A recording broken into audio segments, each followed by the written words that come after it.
Haiti is often described as the first Black republic, etc.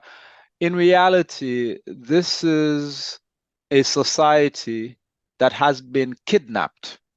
The richest man in Haiti, Gilbert Bidot, who is a Jewish Haitian, is sanctioned by Canada um, for having financed criminal gangs that specialize in kidnappings. They want to invade Haiti in order to make sure that this unpopular socioeconomic apartheid regime, with the likes of Bijo, Aped, Abdallah, all of these white Haitians who have paid for the creation of these gangs through their connections with the United States, Canada, and Europe, can continue to maintain their hegemony in Haiti.